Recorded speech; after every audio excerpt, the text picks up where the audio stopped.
Episode की starting में हम बेनियो को देखते हैं जो अपने भाई को याद करते हुए सोचती है, जब से मैं यहाँ आई हूँ यहाँ बहुत कुछ हुआ है जिसकी मैंने उम्मीद नहीं की थी, जिसके कारण मैं अपना संतुलन खो बैठी हूँ। लेकिन मैं सबसे ज़्यादा ताकतवर एक्सॉर्सिस्ट बनूंगी जैसा कि मैंने वादा किया है। तभी वहाँ रेगियो आ जाता है, कहता है तुम अभी तक जग रही हो। तो बेनियो कहती है मैं कुछ सोच रही थी। रेगियो कहता है क्या मैं कुछ देर तुमसे बात कर सकता हूँ। आगे कहता है मैंने तुम्हें रोकरो को फिर से पहले जैसा करने के लिए कहा था। अभी वो कहता है उसको एक्सॉर्सिस्ट नहीं बनना, लेकिन मैं रोकरो को दोबारा उस रास्ते में लाना चाहता हूँ। मेरा मतलब मैं उसको दोबारा दर्द नहीं दिखाना चाहता, लेकिन दूर जाने और भाग जाने के बजाय मैं चाहता हूँ कि वो जो हुआ उसको मानकर आगे बढ़े। तो बेनियो तुम उसकी बहुत परवाह करते हो, कहती है। तो वो आगे कहता है वैसे हाँ, उसके और मेरे दोनों के कोई रिश्तेदार नहीं है। उसके अलावा एक्सॉर्सिस्ट टीम से ज़्यादा हम एक परिवार की तरह हैं। तो मेरे लिए रोकुरो एक प्यारे छोटे भाई जैसा है और ये मेरे पास सिर्फ एक ही है। ये सभी रोकुरो सुन लेता है। फिर हमें सुबह का सीन दिखाया जाता है। रेगियो को देखते हैं जहाँ वो तालिस्मान रखते हुए कहता है हमारे पास ज़्यादा तालिस्मान नहीं बचा है, जल्दी ही और तालिस्मान बनाना पड़ेगा। और सीन शिफ्ट होता है। फिर वो आज का शेड्यूल आसुसी और सिनासुके को बता रहा होता है और आगे कहता है आज संडे है तो रोकरो तुम आना चाहोगे। और बेनियो से भी कहता है पर बेनियो तलवार के सुधार के लिए रहूंगी कहती है। तो रेगियो रोकरो से फिर से पूछता है तो वो कहता है मेरे पास करने के लिए कुछ नहीं है। तो रेगियो कहता है तो तुम्हें स्टडी करनी चाहिए, क्या तुमने अपना होमवर्क किया।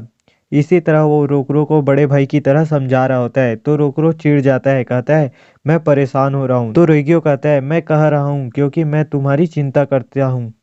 तो रोकरो वहां से उठकर कहता है इसलिए मैं परेशान हूँ, इसका ये मतलब नहीं कि मैंने कुछ नहीं सोचा है। और वहां से जाने लगता है। रेगियो उसे रोक ही रहा होता है पर वो मुझे अकेला छोड़ दो करके वहां से चला जाता है। फिर सीन शिफ्ट होता है। रेगियो शेड्यूल के हिसाब से अपने काम में निकल जाता है। इधर रोकरू भी सोच रहा होता है, कहता है वो बहुत बेहुदा था। फिर हम अयामे एक्सॉर्सिस्ट ब्रांच में देखते हैं जहां रेगियो अयामे ब्रांच के एक्सॉर्सिस्ट फुसियारा को अपने डॉर्म के काम का रिपोर्ट देता है। फुसियारा कहता है तुम सब काफी मेहनत कर रहे हो, ट्विन स्टार भी सेइक डॉर्म में रहते हैं, मुझे जलन है कि तुम कमाल के एक्सॉर्सिस्ट के साथ किगारे को खत्म करते हो। तो रेगियो कहता है नहीं, वो अभी मिडिल स्कूल में है, जब तक वो स्कूल में है हम पूरी जान लगाकर काम करेंगे। मुझे लगता है कि हमें सब उन पर नहीं छोड़ना चाहिए। तो वो सही कह रहे हो, कहता है। फिर सीन शिफ्ट होता है। हम कार में इन्हें देखते हैं जहां आसुसी रेगियो से कहता है क्या तुम उस बंदे को जानते हो। तो रेगियो कहता है मैं उससे मिला था जब हमारी मीटिंग थी। तो आसुसी कहता है वो कमजोर लगता है। तो रेगियो बताता है कि वो अपने ब्रांच का सबसे ताकतवर एक्सॉर्सिस्ट है, उसकी स्पेल पावर हमसे ज्यादा है। तो ये सुनकर वो चौंक जाता है। रेगियो आगे कहता है वो चाइल्ड केयर में काम करता है, बच्चों को बचाने के लिए। तो सिनासुके कहता है वो अच्छा बंदा लगता है। इधर रोकरो गुमसुम बैठा होता है। फिर हम इन तीनों को देखते हैं जो एक डरावनी घर पे आए होते हैं। रेगियो कहता है ये वो घर है जिसे हमें पवित्र करना है। तो सिनासुके उस घर के बारे में बताता है कि हमारे क्लाइंट के माता पिता के मरने के बाद उसने इस घर को बेचने की कोशिश की। एक शादीशुदा और 5 कॉलेज स्टूडेंट जो एक साथ रहते थे घर में आने के 1 महीने बाद गायब हो गए। फिर वे तीनों सभी रूम को चेक करने चले जाते हैं। फिर हम रोकरो को देखते हैं जो जा रहा होता है कि एक स्टोर की ओल्ड लेडी उसे रोकती है, कहती है तुम रोकरो हो ना, जब से तुम्हें आखिरी बार देखा था तब से तुम बहुत बड़े हो गए हो, लेकिन तुम बिल्कुल नहीं बदले। क्या तुम मुझे भूल गए। जब तुम छोटे थे तुम हर वक्त कैंडी खरीदने आते थे। तो रोकरो कहता है मैं कैसे भूल सकता हूँ। तो वो ओल्ड लेडी उसे अपने पास बुलाती है, कहती है यहाँ बहुत कम कस्टमर आते हैं तो मैं बहुत बोर हो जाती हूँ, मैं तुम्हें अपनी तरफ से कुछ देना चाहूंगी। रोकरो से आगे से शुक्रिया कहता है। वो रोकरो को कैंडी देती है, कहती है ये तुम्हें इतने पसंद थे कि तुम हर बार इसे खाते थे। आगे कहती है तुम्हारा भाई कैसा है। अरे हाँ, उसका नाम तो रेगियो है ना। तो रोकरो कहता है मुझे क्या पता वो क्या कर रहा होगा। तो वो कहती है अब भी तुम लोग लड़ते हो, कुछ चीजें कभी नहीं बदलती, तब भी तुम हर वक्त झगड़ा करते थे, एक बार कौन किसका नौकर बनेगा इसके ऊपर तुम दोनों लड़ने लगे थे। तो रोकरो कहता है मुझे नहीं पता तुम किस बारे में बात कर रहे हो। तो वो लेडी आगे कहती है वो प्यारी लड़की मयूरा कैसी है, क्या तुमने उसे किस किया। तो रोकरो बिल्कुल नहीं, मैं कभी नहीं, कहता है। तो वो लेडी कहती है देखो तुम कितना शर्मा रहे हो। तो रोकरो मैं घर जा रहा हूँ करके वहां से जाने लगता है। तो वो फिर से आना करके कहती है। फिर हमें उस घर की तरफ दिखाया जाता है जहाँ ये तीनों आए होते हैं। वे लोग सभी रूम को पवित्र कर रहे होते हैं, लेकिन एक आखिरी रूम बचा होता है। फिर वे तीनों वहां चले जाते हैं तो उन पर बहुत प्रेशर पड़ने लगता है। तो रेगियो किसी तरह करके मगानों का गेट खोल देता है, तो वहां पर एक डबल हेडेड केगारे दिखने लगता है। फिर वो केगारे हमला करके आसुसी और सिनासुके को दूर फेंक देता है। उन्हें काफी चोट लगती है। फिर वे लोग देखते हैं कि रेगियो गायब हो गया है। फिर सीन शिफ्ट होता है। हम सेक डोर्म में देखते हैं जहाँ रोकरो आता है और देखकर कहता है, लगता है अभी तक रेगियो नहीं आया है। इसका मतलब ये नहीं कि मैं उसके वापस आने पर माफी मांगूंगा। तभी वहां सिनासुके और आसुसी आ जाते हैं। रोकरो उन्हें देखकर कहता है, क्या हुआ? तो वो बताते हैं कि जब हम मगानो गए थे, किगारे हमारे पीछे था, जैसे वो हमारा इंतजार कर रहा हो। तो वो चौंक कर पूछता है, रेगियो कहाँ है? वे कहते हैं, हम मगानो गए थे उसे ढूंढने, पर वहाँ बहुत सारे किगारे थे, हम कुछ नहीं कर पाए। ये सुनकर वो चौंक जाता है और फिर दौड़कर बेनियो के पास जाता है। कहता है, रेगियो किगारे को मारने गया है और ये पक्का नहीं कह सकता, लेकिन फिर वो घुटने के बल होकर कहता है, मुझे तुम्हारी मदद चाहिए। मुझे पता है मैं स्वार्थी हूँ, पर मैं भीख मांगता हूँ। ये देखकर वो चौंक रही होती है। वो आगे कहता है, मैं घबरा रहा हूँ, मुझे लड़ाई करने से डर लगता है, उससे भी ज्यादा मुझे अपना परिवार खोने का डर है। तो बेनियो उसे अपना सर ऊपर करने के लिए कहती है। आगे कहती है, किसी भी एक्सॉर्सिस्ट के आगे झुकना नहीं चाहिए जब तुम उसे लड़ने के लिए कहते हो। अगर तुम्हें लड़ाई में मेरी शक्ति चाहिए तो वो मिलेगी। तो रोकरू उसका शुक्रिया करता है। फिर हम मगानों में देखते हैं जहाँ रेगियो भागकर एक जगह छुप रहा होता है। उसका तालिस्मान भी खत्म हो गया होता है। कहता है, रोकरो मुझे ऐसा देखकर क्या कहता? तभी वो केगारे उसे ढूंढ लेता है और उसे उठाकर वहां से फेंक देता है। उसे काफी चोट आती है।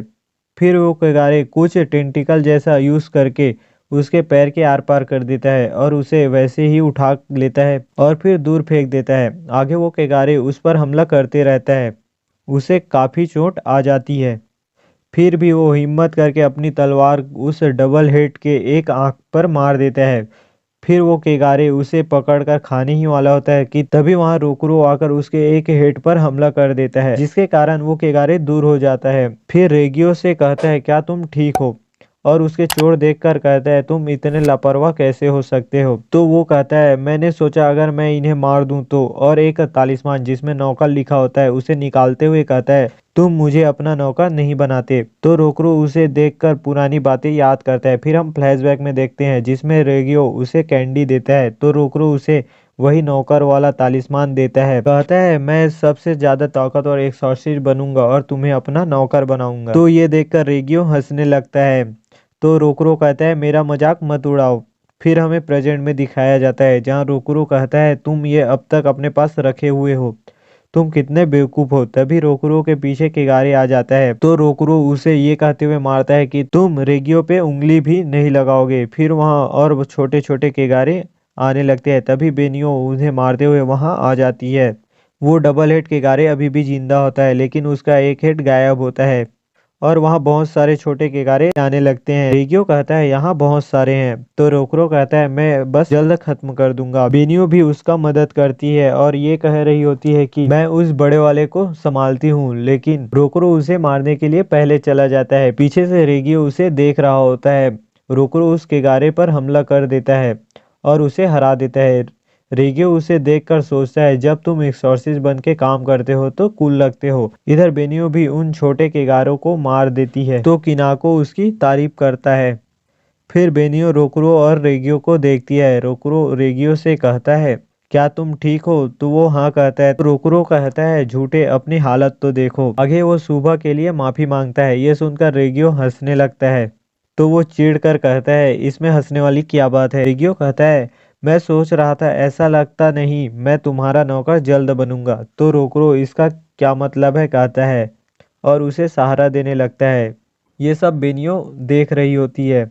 फिर वे लोग उस घर से बाहर आ जाते हैं। आसुसी और सिनासुके उन्हें देखकर खुश होते हैं। बेनियो भी उस घर से बाहर आती है। तो रोकरो कहता है, तुम्हें देर लग गई? तो वो कहती है, मैं अंदर के रूम को पवित्र कर रही थी। और रेगियो के बारे में पूछती है। तो रोकरो कहता है, आसुसी और सिनासुके ने उसको हॉस्पिटल ले गए हैं। तो बेनियो, तुम उसके साथ क्यों नहीं गए कहती है। तो रोकरो उसके सामने झुककर उसे शुक्रिया कहता है तो बेनियो उसे उठने के लिए कहती है। आगे कहती है, तुम्हारे थैंक्स के लिए मैंने ये नहीं किया। तो रोकरो, तुम बहुत अच्छी हो कहता है। तो बेनियो, तुम बहुत बेकार हो कहती है। तो रोकरो, चलो भी, ऐसे वक्त में क्यों झगड़ना कहता है।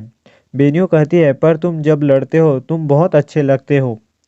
रोकरो चौंक कर सुनने लगता है। वो आगे कहती है, मैंने सुना कि तुम्हारे साथ कुछ हुआ था जिसके कारण तुम एक्सॉर्सिस्ट बनना छोड़ दिया। अगर तुम बेकार भी हो तब भी तुम घबराने के बाद भी लड़ाई अच्छी कर लेते हो। मुझे लगता है सिर्फ यही तुम्हारी खूबी है। ये सुनकर वो चिल्लाने लगता है, तुम बिल्कुल अच्छी नहीं हो। तो वो कहती है, तुम ज्यादा चिल्लाते हो। और इसी खटपिट के साथ ये एपिसोड खत्म हो जाता है। मिलते हैं अगली एपिसोड में।